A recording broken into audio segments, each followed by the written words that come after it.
Não, eu não quero.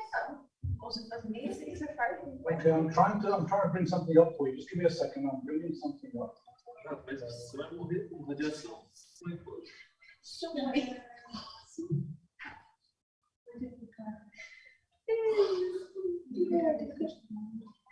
Não acredito. Eu comecei a tomei agora foi. Mas aí depois eu fiquei. Parecendo aquela galera de seguidores do Bolsonaro.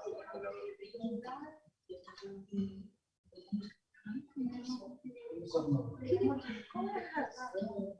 Eu entendo que para mas qual seria a razão?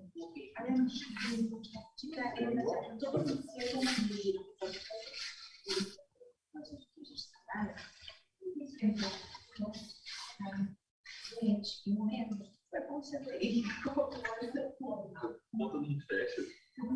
Mas eu falei, mas não é essa pergunta, mas conta hoje, né, minha? Então me explica como seria isso. Mas uma moto e outra moça, ela olha isso, ela usa a minha psicóloga, minha não, ele sabe muito das coisas, né?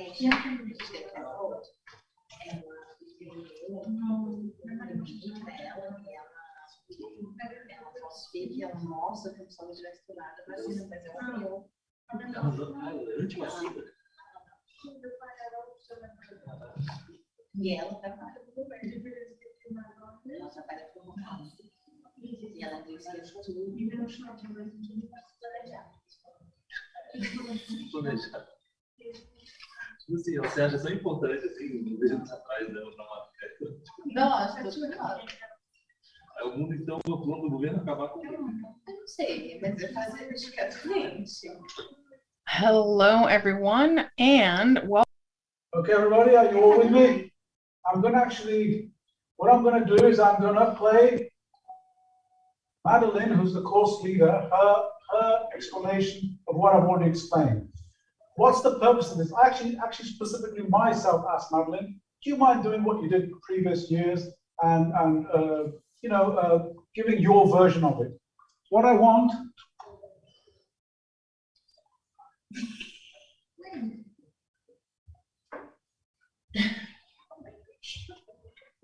is, I want another person's ideas. Academic people are like this, that another one can turn you onto something I haven't turned you onto. Yeah, and sometimes it's like there can be one idea that she says which hits home, right? So that's what I like. Are you with me? Yeah. Everybody listening? Yeah. This might go on with BLE according to Madeline, okay? So you might find it might not be there yet, because evidently it takes time for the people to upload it, but they've already been instructed to upload it, okay? So here we go, only half an hour, yeah?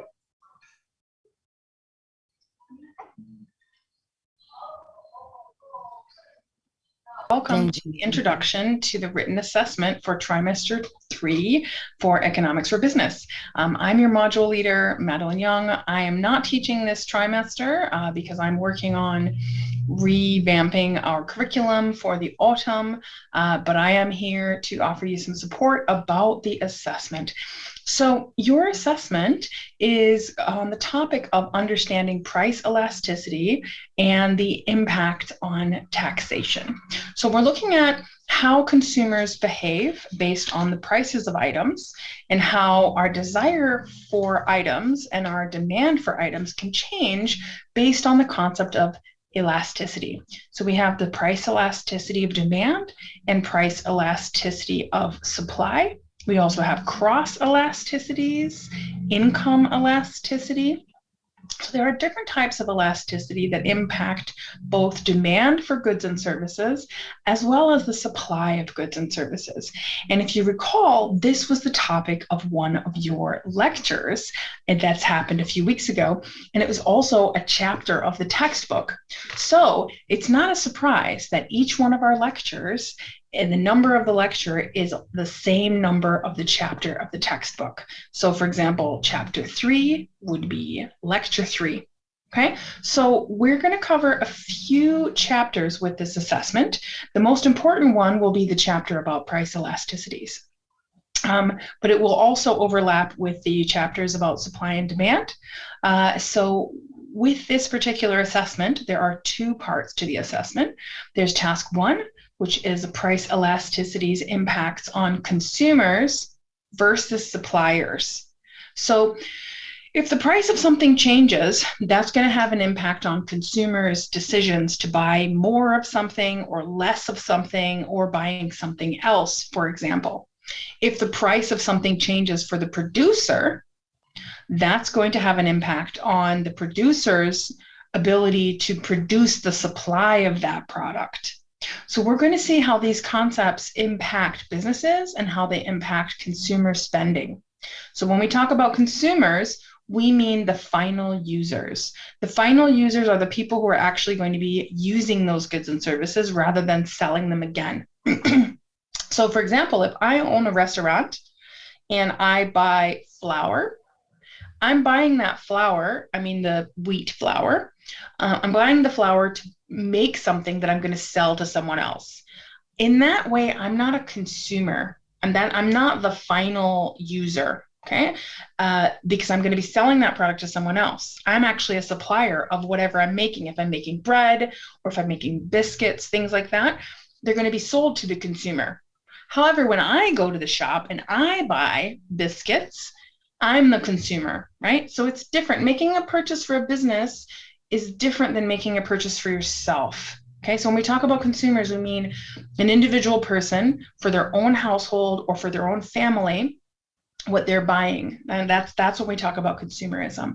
Okay, so task 1 is about how price elasticity impacts consumers and suppliers differently. How do we compare that and discuss it using real examples? Task 2 is going to be about the benefits versus the costs of taxation. So when the government raises taxes or lowers taxes, they're doing it for a purpose. Sometimes the government is raising taxes because they want to generate more income for the government so that the government has more money to do the things it needs to do. For example, fixing the street. If there's a hole in your street and cars are kind of running into that hole, it's damaging people's tires, the street is falling apart, the government has to pay for that hole to be fixed, and the government needs to have money to pay for that. And they'll get the money from raising taxes.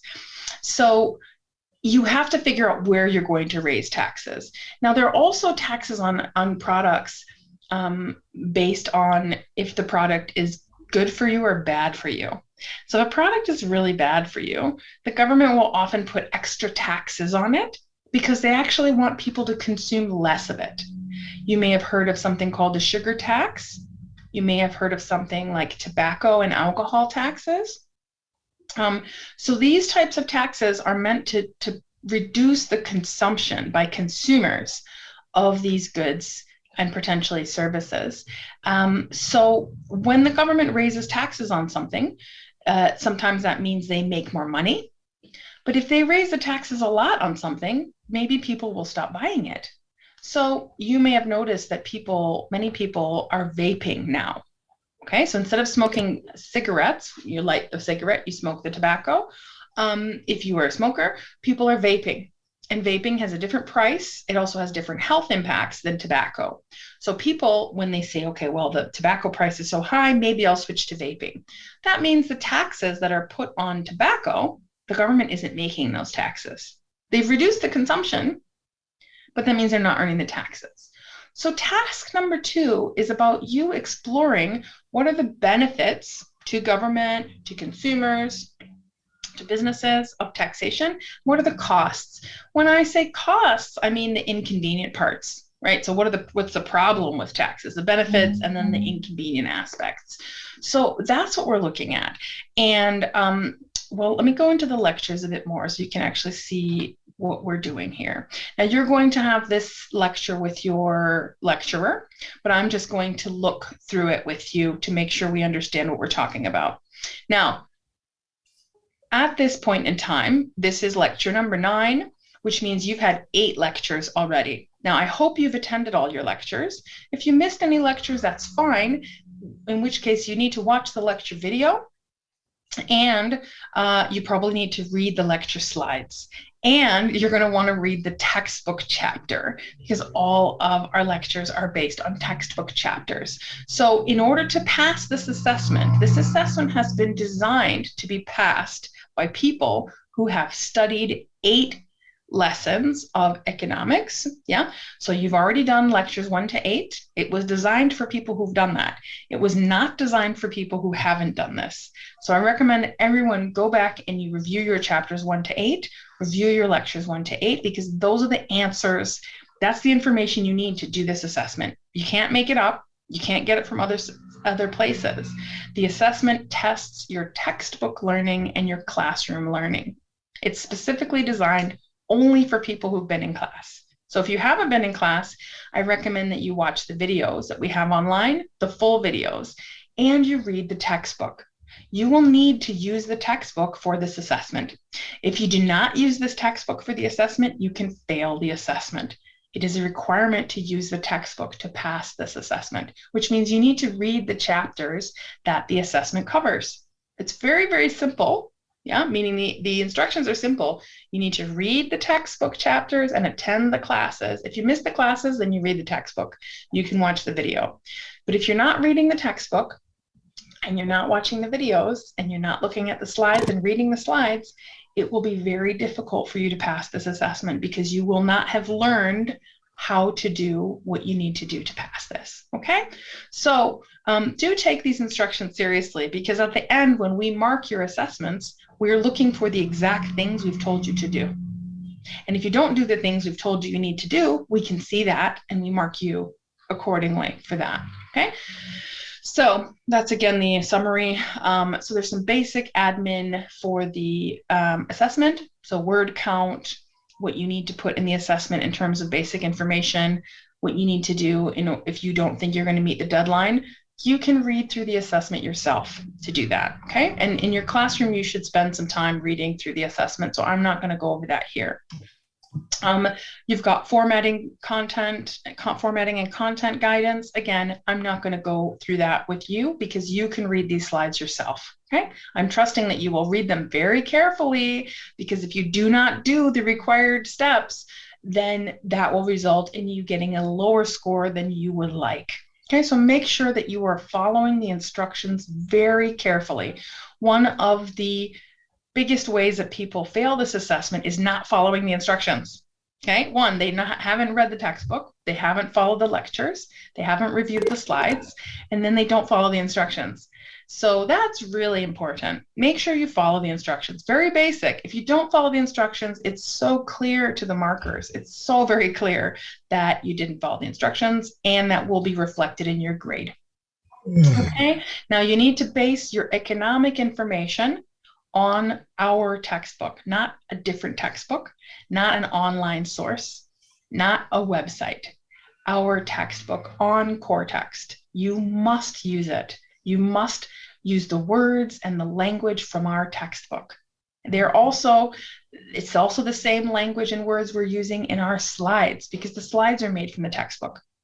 If your assessment doesn't reflect an understanding of our textbook, you will not get the marks that you would like to get on this assessment.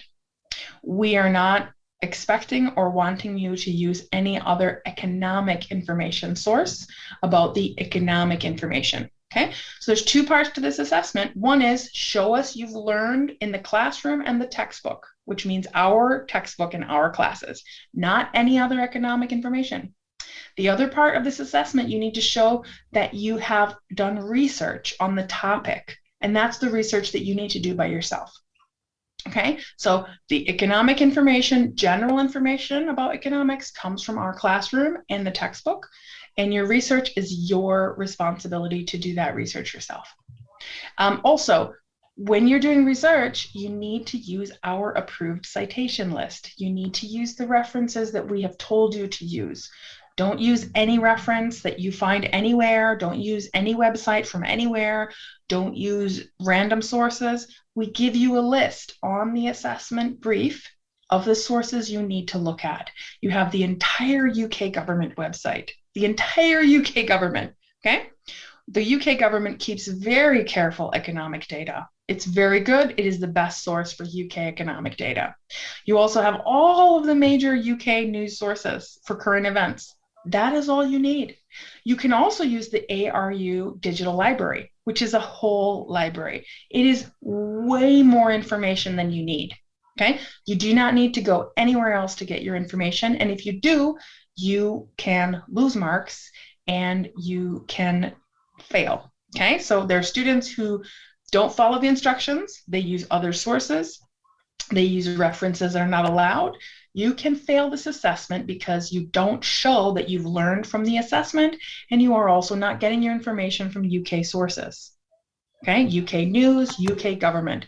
Stick to that. You can use academic articles from the digital library.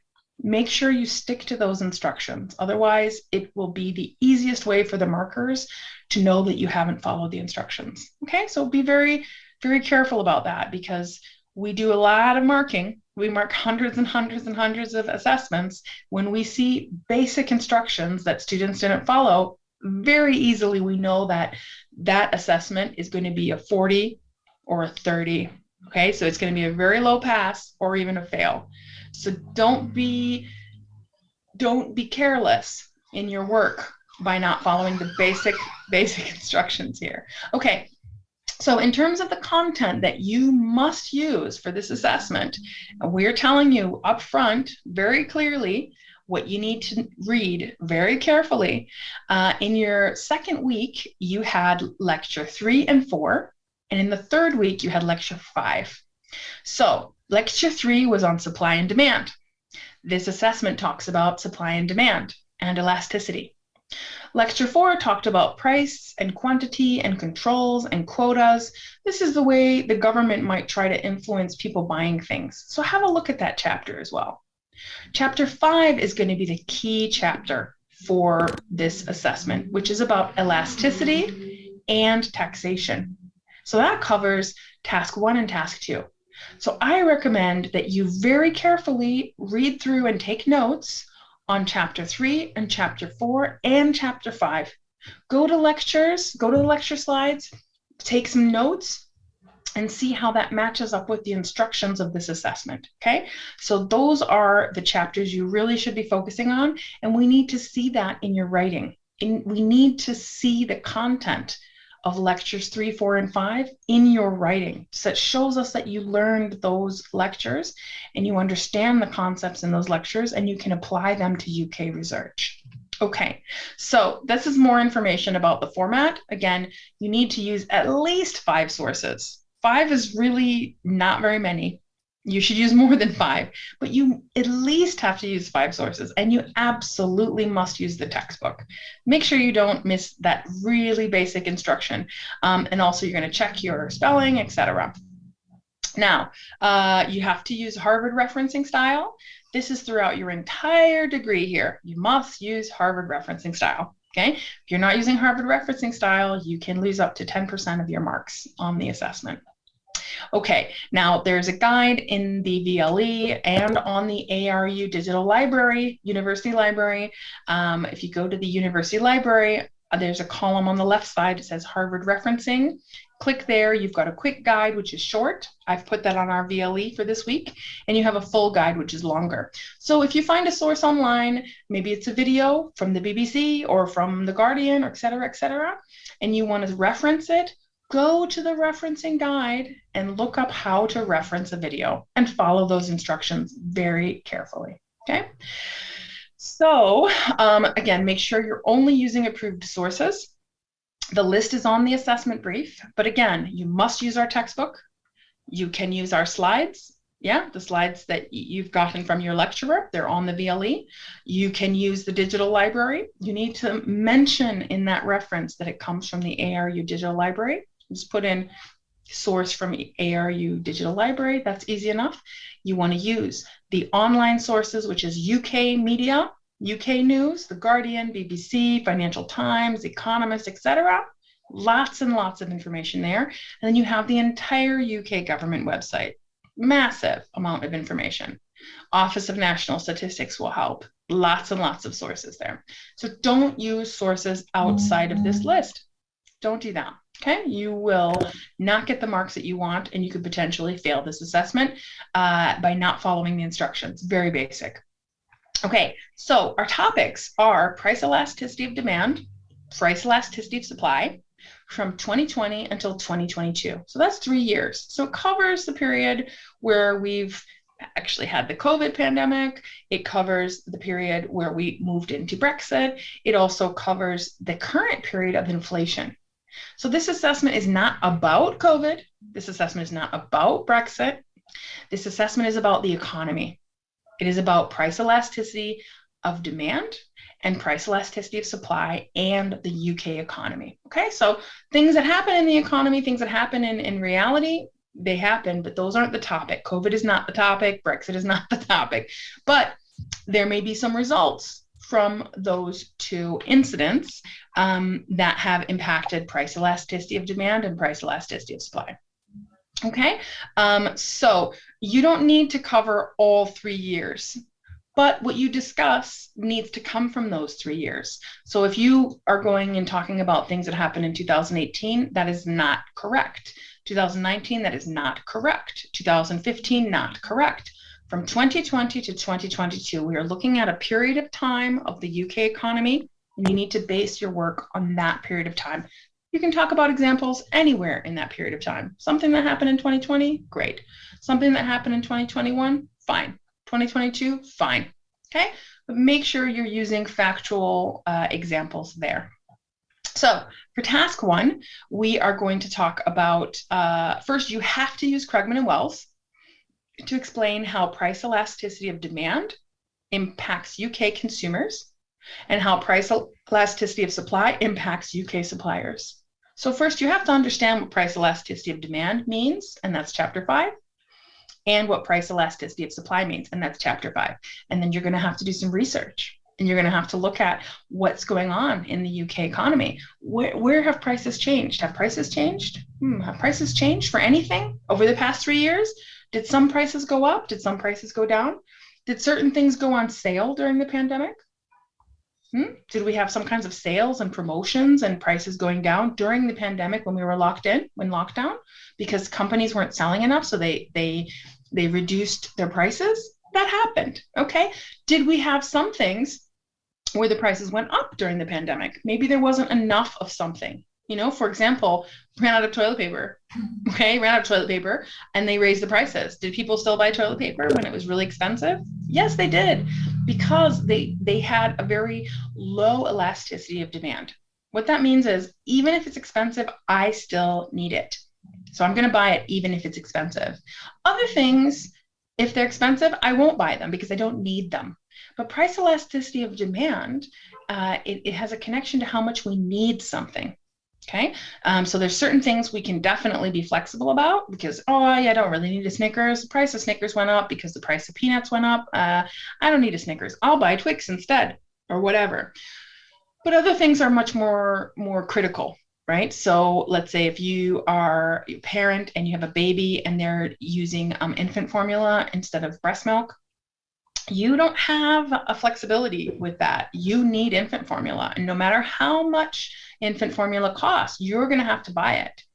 Okay, so particularly in 2022, we're having inflation in this country, and there's lots and lots of reasons for the inflation, but this assessment is focusing on the price changes, and then are people still buying it? So what is the price elasticity of demand? We are not expecting you to calculate the number, the coefficient, the calculation of price elasticity of demand. This task, none of this report requires you to do the calculation of price elasticity of demand in terms of those coefficients, right? The numbers. Yeah, we saw that in the lectures, 0.1, 0.9, etc. We are not expecting that. We want a general discussion of an increase of demand, a decrease of demand. If price went up, did demand stay the same? Well, that means there is low price elasticity, is an inelastic demand. If the price went up and people still bought, that means the demand was inelastic. That's the kind of discussion we want you to have.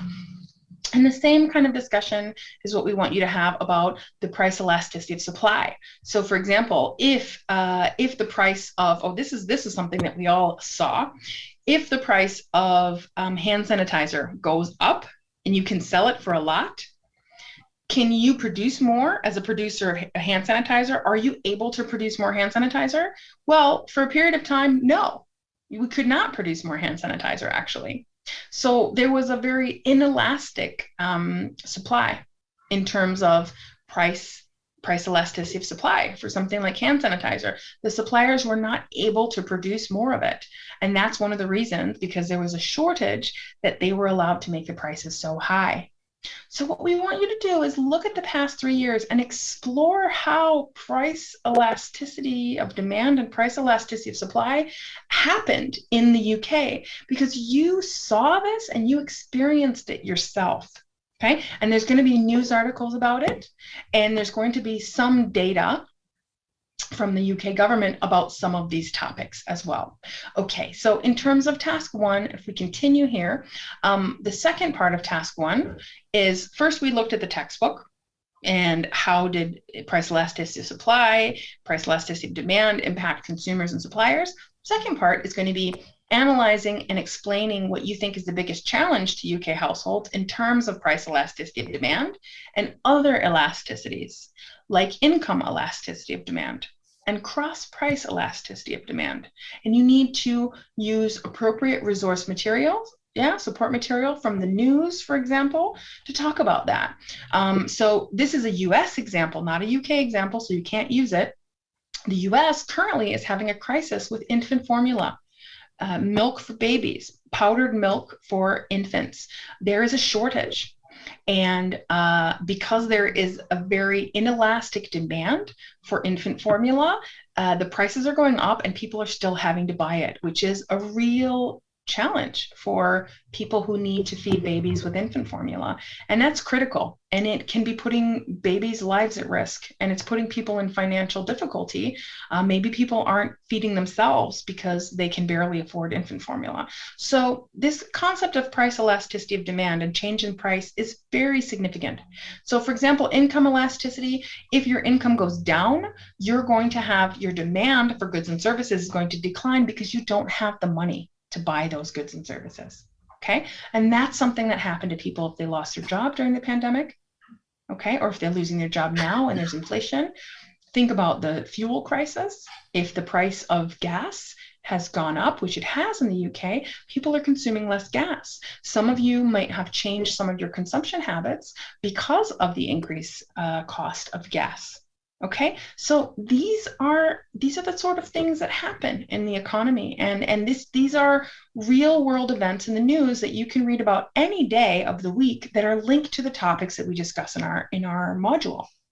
Okay, so you need to discuss these topics with references from the approved sources, such as the news or the UK government website. And the third point is you're going to explain these concepts with real examples from the UK economy. Okay, so that's what you're doing. You're exploring this topic with real news. It's the same thing you're going to do for task 2. For task 2, you're going to use our module content, which is going to be chapter 5 mostly, and you're going to talk about the benefits versus the cost, which is kind of inconvenience, of consumer taxation in the UK. Now, this is consumer taxation, not business taxation, consumer taxation, and how that links to elasticities, consumer surplus, and deadweight loss. Now, I'm going to take you to the UK government website. Now, you might be thinking, well, how am I going to learn about UK taxes? Well, very simple. You go to Google, because Google has so much information, and you just need to Google. I believe I Googled UK taxes consumers. Okay, let me try that again. So this particular website is taxes on shopping and services. So that's goods and services. Okay, let me Google it again. So UK consumer taxes, UK consumer taxes. Okay, so the first thing is something's cashflow.com. That's not on our list of references that are allowed, but the next one is.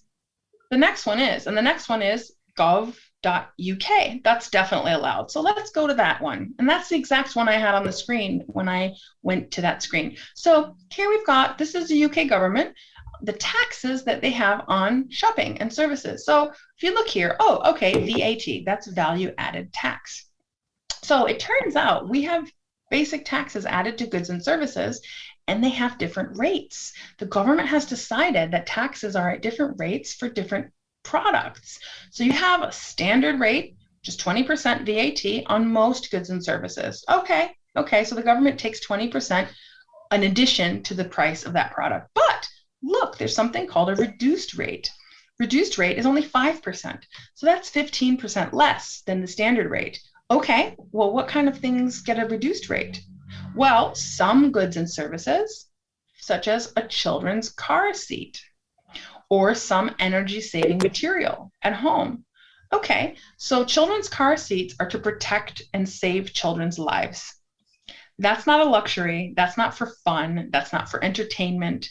That's not something you have as optional. If you have a child, you should be buying a car seat, a special children's car seat. So the government has decided that that's so important that they are not going to take the same level of taxes for that product. And also, they also want people to use energy saving material.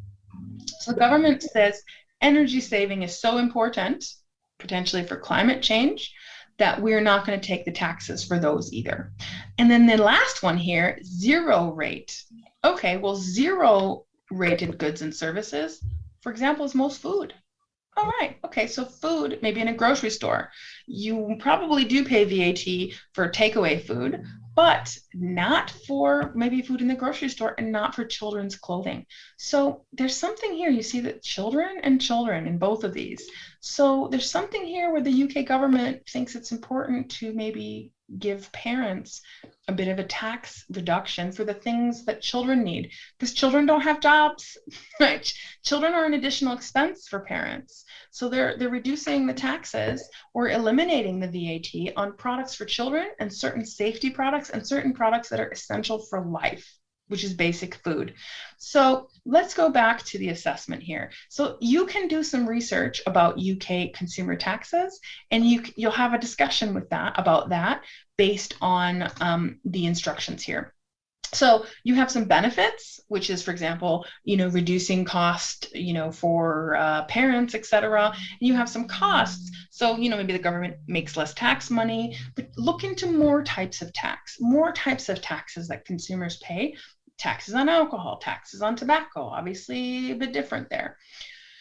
And then continuing task 2, you are meant to analyze and discuss one example. So you bring up an example, at least one, okay, from the UK between 2020 and 2022, and give an opinion of why you think it's positive or negative for the UK economy. That's your opinion. But bring in some evidence, right? Bring in some evidence. Read a news article, see what the news article says. News article will say if it's good or bad. Now this one, it's UK taxation. This one's a bit open. So it's probably going to be talking about consumer taxation. But if you were to talk about business taxation, so it wouldn't be the end of the world. But this task is meant to be about consumer taxation. And then what you're going to do is you're going to explain these concepts of taxation and elasticities, deadweight loss, consumer surplus, using real examples from the UK. Okay, so both of these tasks are the same idea. Read the textbook, make sure you understand it. Review the lecture, make sure you understand it. Read the references list that we've recommended that you read, and try to find some information that links to these topics. Take some notes and write an analysis about what it means, how it works, real examples, give an opinion. On this particular one, you give your own opinion of what you think is good or bad, right? Taxes on tobacco, good or bad? I don't know. It's up to you. So please do your research carefully, and that's it. So the assessment is due on Friday at 2 p.m. It should be the end of week 9. So you have another 4 or 5 weeks to do this, which is quite good. I will confirm that information and update the VLE, but that's it. So that's your assessment. Really, the most important thing is for you to review those chapters and to start doing your research. Don't start at the last minute. You're going to need several weeks to write this report. I recommend starting little by little now. Do some reading, take some notes. do some review of the textbook chapter in your lectures. Watch the video of lecture 5. That's an easy way to learn. Take notes. You're going to need those notes. Make sure you take them in your own words. Make sure you take them in your own words in English, so then you can use your own words for your writing. Okay, so that's the summary of the assessment, and you will have time to discuss it with your lecturer. And I really look forward to reading your assessments. I look forward to seeing most of you pass, because most of you will pass. Those of you who are tempted to maybe hire someone else to write your assessment, etc., know that it's really clear when that's happened, because the people that you could potentially pay to write your assessments for you, they haven't read our textbook. And you're not going to be able to pay someone to take 8 lectures, because 8 lectures is 3 times 8, because each lecture is 3 hours long. So you're talking about, over 20 hours of learning. It would be better for you to just review the chapters yourself and to write it yourself. Okay, so and you're more likely to pass if you do that. Okay, it'll save you money, it'll save you time, it'll save you a headache. You don't want to fail this assessment. We don't want to have you resit it, because if you fail it, you have to resit it, and you're gonna have to do the same thing over again. So just start out right now and do it yourself, because the learning is what you're here to do. So we're looking forward to reading your excellent work. Many of you will write very good pieces of work here. I know it's challenging, but we believe in you, and we know that you're able to do this. Remember, you can pass with a 40, you can pass in the 50s, you can pass in the 60s. There will be people getting 70s and 80s and 90s on this assessment as well. So start now, put yourself in a good position, and you will do fine, or you might do it very, very well. We look forward to reading your assessments, and please bring your questions to class, and please bring your drafts to class. Check the class schedule to know the sessions that we are reviewing your drafts. Okay, everyone, I wish you good luck. I wish you great studies, and do bring all your questions to your lecturers. All right, everyone, take care, and I will stop this recording. So what is this video? It's going to be put on the video. She said it should have. She's instructed Because it's them. not here yet. But she's instructed. Listen, she instructed them. She instructed them, which says sometimes takes 24 hours. Okay. So it should be on. What was that for? When was it? Oh. I don't need to hear this again. There's not much new information there. When they said that. I've read the email today, so by tomorrow it should be on. But if you want to see this again, otherwise I can probably access and maybe send it to you or something. Yeah. But it should be on the VLE though. So. Can you make it group 14? We are group 14, and then this is video, guys. So next lesson if something's happening, we'll do. Okay. Okay, the other thing I've just emailed Madeline, and she said it does count for 70%. Every other year before this, the assignment has been a 50% assignment and 50% for practical at the end. No, now it's 70% for this and 30% for the. So it's the first time it's changed this year. Yep. So 70% is the assignment, and 30% is the assignment, 30% is the practical at the end. Oh, what practical? Yeah, the presentation. What presentations? Yeah, right. Yeah. I'll tell you about that well before. Okay, let me speak to these people. Okay, it's a baby. Gina, oh God. What a nice baby, what a nice face. Well done, Gina, my God. What a sweet baby. Ladies, all these ladies have one child in this class. All my ladies in the class only have one child. Gina, Look at that, he's so cute. So Emotional blackmail. So cute. Gina, I'm going to try and give you a good mom.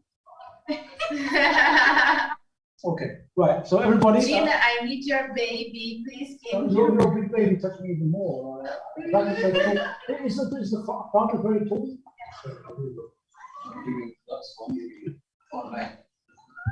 Okay, listen, everybody. That's the information. Now, I know I've given you a lot of information, but did you see how I spoke for 2 hours, but Madeline spoke for half an hour, and very simple, yeah? Yeah. That's the approach. I speak for 2 hours, so I'm giving you lots of information. I'm pontificating, I'm bringing articles up. Yes, that's my job as a lecturer. But you see how simple this is, this assignment. You've got to go to the textbook and give me the theory, and then give me an article and discuss it. That's it. And a lot of this is open. There's not any right or wrong answer. If like Madeline just said, if you have taxes on cigarettes, you can argue it each way. There's not a right answer there. I can argue, okay, tax cigarettes very highly is good because I feel my own view is that it's not good for people to buy products, to be sold products, and people to advertise these products. You know, a very handsome man smoking a cigarette, you know, and people want to do this. You know? This is very bad for people to be exploited in this way. That's my view. Another person may say, what are you talking about? Everyone's freedom. We're all free to do what we like. So, you know, This is your opinion, yeah, teacher. as You long- give evidence. right, as long as you have an article you're citing from the approved sources, that's it. That's fine. You know. Okay, and even you can show us that you know better than this.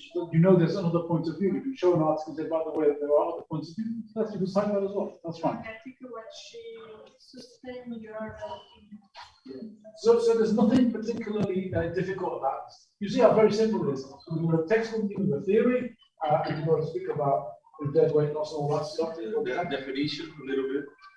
Yeah, the definition has to be exactly what's in it. You don't invent definitions. So you said that I heard about mixed use quotes rather than paraphrasing. Any definition in any subject for the rest of your life, quote it directly. You don't paraphrase a definition. Never. Because the APS was taught to it's better if you paraphrase rather than add a direct quotation. For definitions in any subject, you've never paraphrase. Never paraphrase a definition. Paraphrase an idea. Right. So like the idea in the article I showed, you paraphrase it, no problem. But you don't paraphrase the definition. Like the theory of relativity, are you going to paraphrase it? The idea of quantum physics, are you going to paraphrase? We're going to paraphrase. Let's say evolutionary biology. These have to be defined. So those ideas have to be defined. Teacher, but when you put The video is going up on the VLE. I've been told, Daniel, that the video is going up on the VLE, and it takes 24 hours. By tomorrow you should have it. If you don't have it, I'll just have to send it to the whole class. Okay? So don't worry, you'll get it one way or another. Okay? Thanks, Mr. Ahmed. Yep. Any other questions? teacher, when you give the definition, we put citation and Yeah. You have to cite it. we According put to an the Harvard, output or just the book. you have all references must be going to the Harvard system. Look at that reference. Look at the Harvard system. How you quote a textbook. No, I don't speak about the discussion. I speak about when you like in the main body and you put a definition and after the citation, like That's what I'm saying. If you put a definition for textbook, you have to cite it according to Harvard reference. That's the rule. Look at the Harvard referencing how to cite a textbook. Okay. Any other questions? Okay. Okay. So not very difficult. But you got it, and it's not got a long time. But as long as you start now, right? Yeah. If you don't start now, then if you do have to do this in a week and you get kind of like excited about it, very bad. You have to look methodically every day now. Yes. Give an hour or two every day for this. That's fine. Any other questions? At home, people at home, do you have anything to say? Yeah. All is okay. It's okay? You said no formulas, right? No formulas, no calculations, no nothing. It was like that. okay, yes. No, you can do anything you like, Gina. You can put anything you like in this. You can put any formula, any calculation, or any graph. You can put anything you like in this. Okay? So is it expected or not? No.